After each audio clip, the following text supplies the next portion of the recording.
ಹುಬ್ಬಳ್ಳಿ ಮಂದಿ ಹೆಂಗಿದ್ದೀರಿ? ನೀವೇನು ಬಿಡ್ರಿಪ್ಪ, ಆರಾಮ ಇರ್ತೀರಿ. ಆದ್ರೆ ನಿಮ್ಮ ಮಕ್ಕಳು ತಿನ್ನೋ ಟೋಸ್ಟ್ ಹೆಂಗೆ ತಯಾರಾಕ್ಕವು ಅನ್ನೋದನ್ನು ಏನಾದರೂ ನೀವು ಒಮ್ಮೆ ಆದ್ರೆ ನೋಡಿದ್ರೆ ಮತ್ತೊಮ್ಮೆ ಟೋಸ್ಟ್ ಹತ್ತಿರವೂ ಸುಳ್ದಾಡಂಗಿಲ್ಲ ನೋಡ್ರಿ. ಯಾಕೆ ಓಮರಯ್ಯ ಹಿಂಗ್ಯಾಕೆ ಹೇಳಾಕತ್ತೇವೆ ಅಂತೀರೇನು? ಹಾಗಿದ್ರೆ ಈ ವಿಡಿಯೋದಾಗ ನೀವು ನಾವು ಬಾಯಿ ಚಪ್ಪರಿಸಿಕೊಂಡು ತಿನ್ನೋ ಟೋಸ್ಟ್ ಹೆಂಗೆ ತಯಾರಾಕ್ಕವು ಅನ್ನೋದನ್ನು ತೋರಿಸ್ತೇವೆ ನೋಡ್ರಿ. ಪ್ರಿಯ ವೀಕ್ಷಕರೇ, ನಾವು ನೀವು ಬೆಳಿಗ್ಗೆ ಎದ್ದ ಕೂಡಲೇ ಈ ಬಿಸಿ ಬಿಸಿ ಚಹಾ ಜೊತೆಗೆ ತಿನ್ನೋ ಟೋಸ್ಟು ಹೆಂಗೆ ತಯಾರಾಕ್ಕವು ಅನ್ನೋದನ್ನು ನೋಡುವಂಥ ಜಾಗಕ್ಕೆ ನಮ್ಮ ನ್ಯೂಸ್ 88 ತಂಡದ ಜೊತೆಗೆ ಹೋಗಿ ಬರೋಣ ಬರ್ರಿ.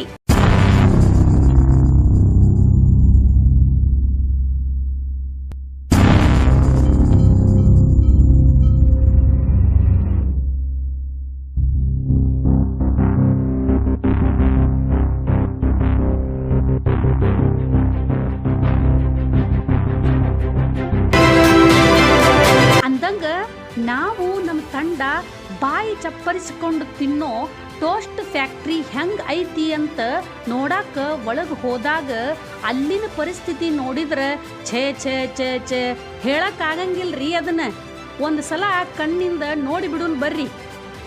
ಇಂಥ ಫ್ಯಾಕ್ಟ್ರಿ ನಮ್ಮ ಹುಬ್ಬಳ್ಳಿದಾಗ ಎಲ್ಲೈತಂತ ಕೇಳ್ತೀರೇನ?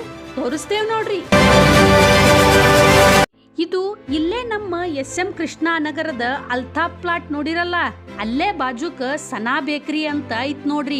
ನಾವು ಎಲ್ಲ ಚಲೋ ಐತಿ ಅಂತ ತಿಳ್ಕೊಂಡು ಒಳಗೆ ಹೋದ್ವಿ. ಆದ್ರೆ ಅಲ್ಲಿನ ಕಾರ್ಮಿಕರ ಸ್ಥಿತಿ, ಬಾಲ ಕಾರ್ಮಿಕರ ಪರಿಸ್ಥಿತಿ ಅಯ್ಯೋ ಬೇಡವೇ ಬೇಡ.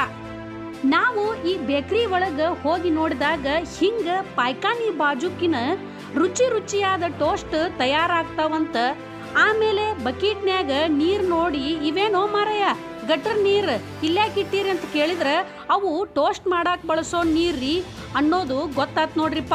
ಅಷ್ಟ ಅಲ್ಲದ ಫ್ಯಾಕ್ಟ್ರಿ ವಿಡಿಯೋ ಮಾಡುವಾಗ ನಮ್ಮ ವಿಡಿಯೋ ತೆಗಿಯಾಕ ನಿಮಗೆ ಯಾರು ಪರ್ಮಿಷನ್ ಕೊಟ್ಟಾರ್ರಿ ಅಂತ ನಮಗೆ ಹೆದರಿಕೆ ಹಾಕೋ ಕಸರತ್ತು ಮಾಡಿದ್ರಿ ಇವರು. ಇನ್ನು ಇಲ್ಲಿ ಕಾರ್ಮಿಕರು ಅಷ್ಟೇ ಕೆಲಸ ಮಾಡಾಕತ್ತಾರ ಅಂತ ನಾವು ಅನ್ಕೊಂಡೇವಿ. ಆದ್ರೆ ಇಲ್ಲಿ ವಿಚಾರಣೆ ಮಾಡಿ ನೋಡಿದಾಗ ಇವರು ಕಾರ್ಮಿಕರಲ್ಲ, ಬಾಲ ಕಾರ್ಮಿಕರು ಅಂತ ಸತ್ಯ ಹೊರಬಿತ್ತು ನೋಡ್ರಿ. ಒಟ್ಟಿನಲ್ಲಿ ಈ ಫ್ಯಾಕ್ಟ್ರಿ ಆಕ್ಟ್ ನಿಯಮಾವಳಿಗಳನ್ನು ಗಾಳಿಗೆ ತೂರಿ ಕಾನೂನು ಬಾಹಿರವಾಗಿ ಕಳಪೆ ಮಟ್ಟದ ಆಹಾರ ತಯಾರಿಸೋ ಈ ಬೇಕರಿನ ಅಧಿಕಾರಿಗಳು ಕೂಡಲೇ ಭೇಟಿ ನೀಡಿ ಪರಿಶೀಲನೆ ಮಾಡಬೇಕು. ಒಟ್ನಲ್ಲಿ ನಾವು ಪ್ರತಿದಿನ ಸೇವಿಸುವ ಬ್ರೆಡ್, ಬಿಸ್ಕೆಟ್, ಟೋಸ್ಟ್ ಇಂಥ ಆಹಾರ ಪದಾರ್ಥಗಳು ಎಷ್ಟು ಪರಿಶುದ್ಧವಾದ ರೀತಿಯಲ್ಲಿ ತಯಾರಾಗ್ತಾವ ಅನ್ನೋದನ್ನ ನ್ಯೂಸ್ 88 ವಾಹಿನಿ ಮುಖಾಂತರ ತಮ್ಮೆಲ್ಲರಿಗೂ ತಿಳಿಸೇವ್ ನೋಡ್ರಿಪ್ಪ. ಇಂಥ ಕಳಪೆ ಮಟ್ಟದ ಆಹಾರ, ಶುಚಿತ್ವ ಕಳೆದುಕೊಂಡ ಫ್ಯಾಕ್ಟ್ರಿ ನಮ್ಮ ಹುಬ್ಬಳ್ಳಿಯಾಗ ರಾಜಾರೋಷವಾಗಿ ಯಾರ ಅಂಜಿಕೆ ಇಲ್ಲದೆ ಹಾಡು ಹಗಲೇ ತಮ್ಮ ಕಾರ್ಯವೈಖರಿ ನಡೆಸುತ್ತಾ ಜನರ ಜೀವದ ಜೊತೆ ಆಟ ಆಡುತ್ತಿರುವ ಇಂತಹ ಫ್ಯಾಕ್ಟ್ರಿಗಳನ್ನು FSSI ಅಧಿಕಾರಿಗಳು, ಆರೋಗ್ಯ ಇಲಾಖೆಯ ಅಧಿಕಾರಿಗಳು, ಸ್ಥಳೀಯ ವಲಯ ಕಚೇರಿಯ ಅಧಿಕಾರಿಗಳು ಜೊತೆಗೆ ಕಾರ್ಮಿಕ ಅಧಿಕಾರಿಗಳು ಹತೋಟಿಗೆ ತೆಗೆದುಕೊಂಡು ಪರಿಶೀಲನೆ ನಡೆಸಿ ಸೂಕ್ತ ಕ್ರಮ ಜರುಗಿಸಬೇಕು. ಜನರಿಗೆ ಗುಣಮಟ್ಟದ ಆಹಾರವನ್ನು ತಲುಪಿಸುವಂತೆ ಮಾಡುತ್ತದೆಯಾ ಎಂದು ಕಾಯ್ದು ನೋಡಬೇಕಾಗಿದೆ.